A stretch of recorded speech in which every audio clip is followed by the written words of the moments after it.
Okay, this is Rob, Frontline Mindset, a little bit of a different atmosphere today, but we're going to see if this works. All right, so this is the second part of the series, episode 2, conflict avoidance and situational awareness.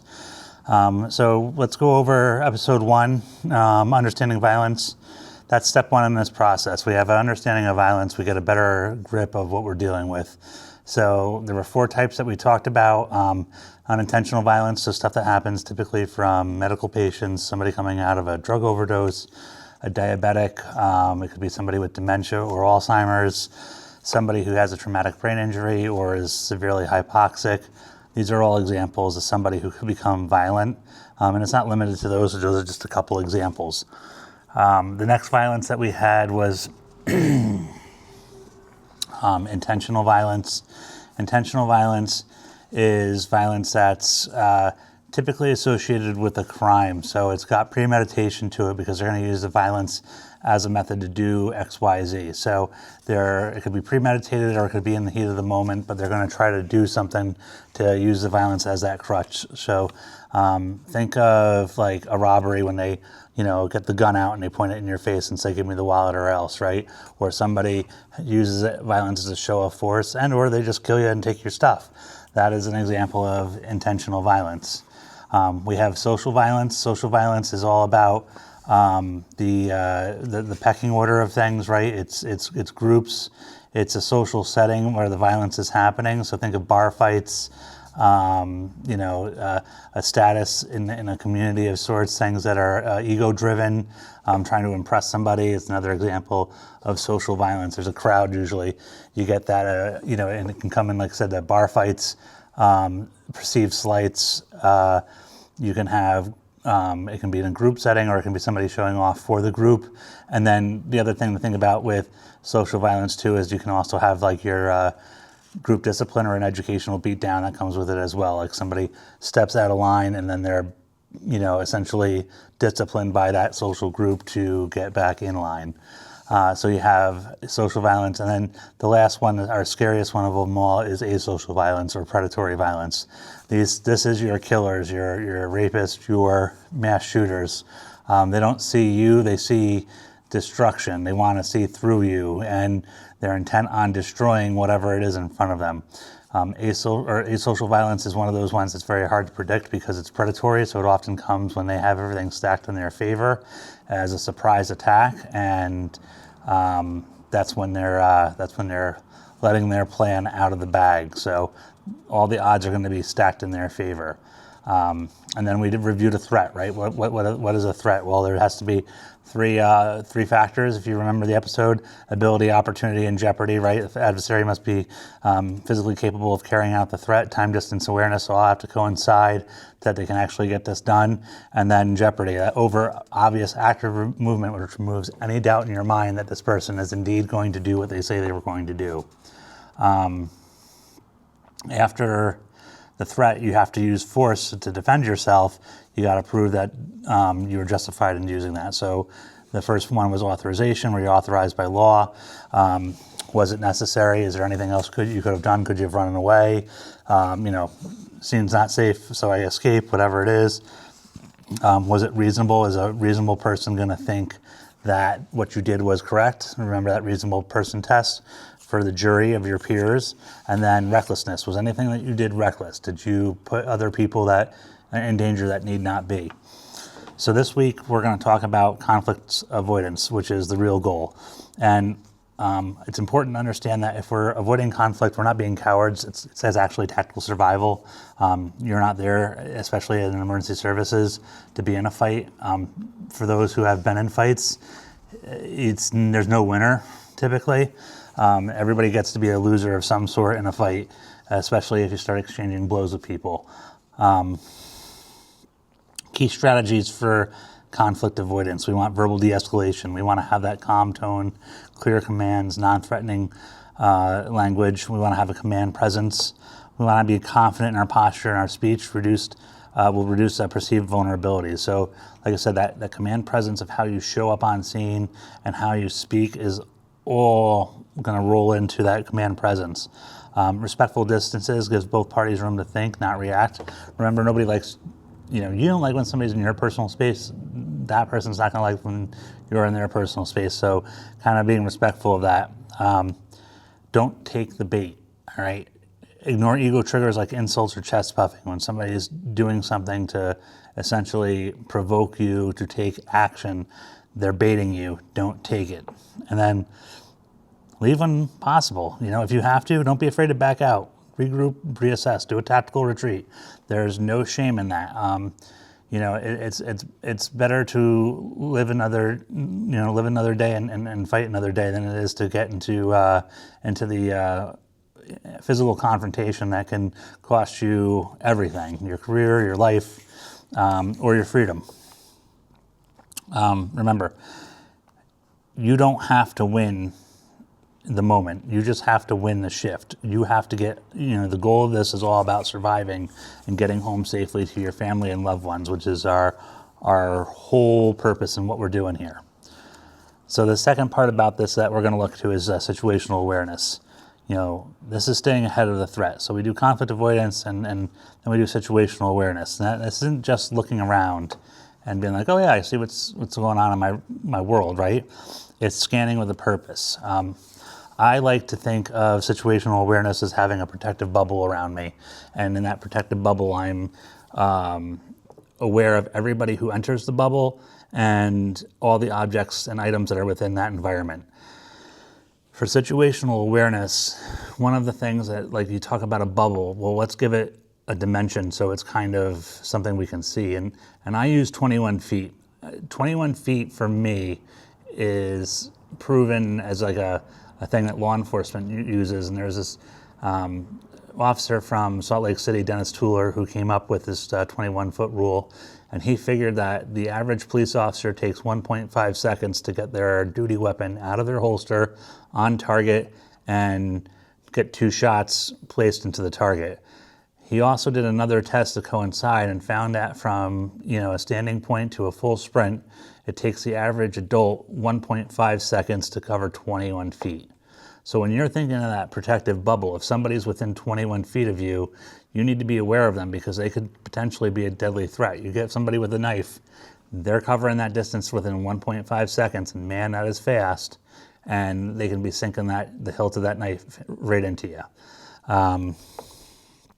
One of the ways that I like to increase my situational awareness is I use a color code system that was developed by the Marine Corps and later adopted by this gentleman named Jeff Cooper. He was a colonel in the Marine Corps, and he taught classes for civilians in self-defense. So if I look at this color code, I look at white, yellow, orange, and red. And this is how I typically kind of hold myself when I'm out in public, right? Or, well, not just out in public, but in general. So like condition white is unaware. People in condition white have no clue what they're doing in the world. They don't know what's going on around them. They think that violence won't happen to them or that it can't happen to them. And we know that violence is out there, and there's plenty of examples of it happening all the time. People in condition white, since they think that nothing bad will happen, they often engage in conversations and arguments, and they can get inflammatory, and they don't recognize the danger that they're in. They don't recognize the environments that they're in, and they have no plan of escape if they need to beat feet out of there. You should never be in condition white, with the exception of when you're home, safe in your house, locked in, kind of thing. It's just condition white is where most victims of violent crime find themselves in because they just don't see any of the pre-attack indicators that are happening. Condition yellow, I like to refer to it as a calm alertness, but this is observation. All right, when we're in condition yellow, it's where most of us probably are living in uniform services because of what we've seen, but we're aware of our surroundings. We're noting exits, we're noting people that are in a room with us. We make eye contact with people. Eye contact is huge because eye contact sends a signal that says, I see you. It makes us less vulnerable to attack. criminals and violent predators don't like eye contact. It's something that just doesn't jive with them. So like making eye contact appropriately, obviously you don't want to get into a staring contest with somebody, but making eye contact just to send that simple message that says, I see you, is something that we can do. And like I said, we're looking at exits, we're looking at all the objects in the room, and if something happens, we know where we're going. We're not figuring it out in the moment. Condition orange. Condition orange is different than condition yellow from the standpoint that we've seen something or our intuition is kicking off that there's something bad about to happen. Now, intuition's a powerful thing, and a lot of people don't listen to their intuition. Intuition is that gut feeling that you get that something's wrong. And what's happening is your body has come up with a set of survival instincts that's kind of hardwired in from all of our time on Earth. Our brain is actually working faster than we can comprehend. And when we get that gut feeling, when we get that goosebumps, the hair on the back of our neck stands up, our brain is seeing something that we're not quite processing yet, and it's telling us that something bad's about to happen. I'm sure everybody out there has met somebody at some point where you just got an uneasy feeling about it. There's intuition involved in that, something your body saw that you didn't pick up on, or even for the known to the unknown, we get dispatched to a bad car accident. You know it's going to be a bad one just by the sound of the dispatcher's voice, because they are transferring what they heard on the phone line over to the dispatch of the radio. Plus you add in like the bad turn that we always get called to, like, you know these things are going to be bad when you're dispatched. You get a feeling in your stomach, and then it ends up being true. That's your intuition. That's an example of it working for you. So listening to your intuition is all part of condition orange. Being aware of, there's something that's happened, you've seen something, and you're going to start making plans and drawing a bottom line. Essentially, a buzzer to go off that if this person crosses this line and does something, I'm going to do X, Y, Z. You can give verbal commands in this, like stay back, show me your hands, like whatever you need to do. But when it comes to condition orange, you've seen something that's indicating a bad thing's about to happen, and you're ready to take action. Condition red, action's required. So in condition red, you now need to decide if you're in the attack, right? So you tried avoidance, you can try escaping from it and running away, or if you have to defend from it, and you have to put that plan into action. So if that's going hands-on with somebody, if that's using some kind of weapon, if you have to, because like let's say you're in the back of the ambulance and they produce a knife and you're bebopping down the road at 65 miles an hour, you can't necessarily jump out of that ambulance at that speed and expect to live. So if you had to use the tough book that you were documenting the call with to defend yourself as a blunt object to try to incapacitate the assailant, that's something you may have to do. All right, that's condition red. We're taking action. So we're either running away, or if we have to fight, and we're fighting with everything we can. Our baseline assessment here is understanding what's normal here and what's out of place when we're looking at these color codes. And that's something that we just, like I said, is it normal for people and social statuses and different communities to do some of the things that they're normally doing? And we should be aware of that as well. Pre-incident indicators to watch for. Sometimes there's behavioral signs that'll let you know something's off, that'll match up with your intuition. Target glances, like this is in the police world, somebody's looking at the weapon, or they could be looking at where they're going to strike you. Like, why do they keep looking at my throat or my face, or why are they looking at my hands, or why are they looking at X, Y, Z? They could also be looking around for exits for bystanders or accomplices. They could blade the body off, so they could kind of start taking that like defensive stance, or that offensive stance where they're going to get ready and do some harm. Clenching fist, they could be mentally preparing themselves. So in a physical sense, they could be starting to clench their fist, or they could just be getting so frustrated that they're clenching their fist. Pacing or posturing, all right, another indicator, a pre-attack indicator.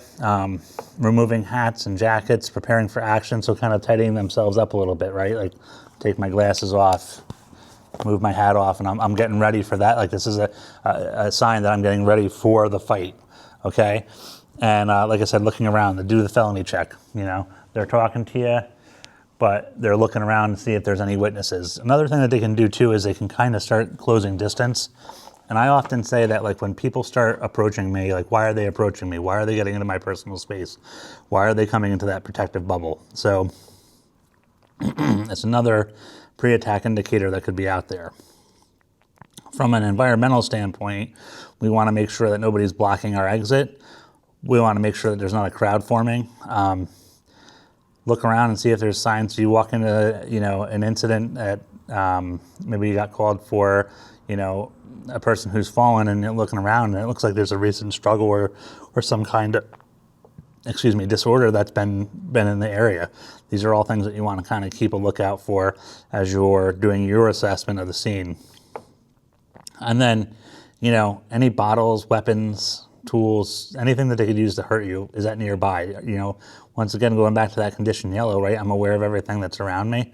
This is another thing when it comes to pre-attack indicators.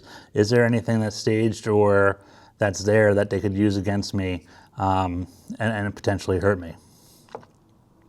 So one of the things to kind of wrap this up or start wrapping this up is, like, you want to use the environment to your advantage. You want to position yourself with visibility and exit routes in mind. You want to avoid getting cornered back into tight spaces, and use distance and objects for protection. So one of the things that I like to think about is, what can I put between me and the attacker? On an EMS call, it's really easy because we bring the stretcher in. So sometimes the stretcher is something as simple as that. You can push the stretcher forward. They've got to react to it, right? When it comes to the inside of the house, if something's going sideways, I can start creating distance by just simply getting myself in between the individual and a piece of furniture. And that furniture is in between us. That's something they have to overcome. It's not going to buy us a lot of time, but it's going to buy us some time and buy us some options. The other thing is that we want to do is control any of the transitional spaces if possible. So we want to control the doorways. We want to make sure we can get out. We want to make sure we know where the stairwells are, and that, path to the rig, back to the ambulance, whatever, the engine is clear, and that we can kind of maintain that. Once again, trust your intuition. The gut instincts and the mental rehearsal is all going to help you out. Your brain often knows what's going on before you consciously do, and it's extremely fast in how it moves. We just can't keep up with it sometimes. If it feels wrong, it probably is. And if you get that gut feeling and you think something's wrong, call for the PD, call for backup, or remove yourself until you get some backup, and trust your instincts. Any good officers out there should be backing you up on that 100%, and so should the PD. It is paramount that you trust your instincts. Try mental rehearsals. One of the things that I like to do is I like to mentally rehearse scenarios in my head, not only on, acts of violence, but on things on the fireground as well. But that mental visualization can help you out in getting ready for that attack, especially if it comes, because violence, when it comes fast and it comes hard. It's not.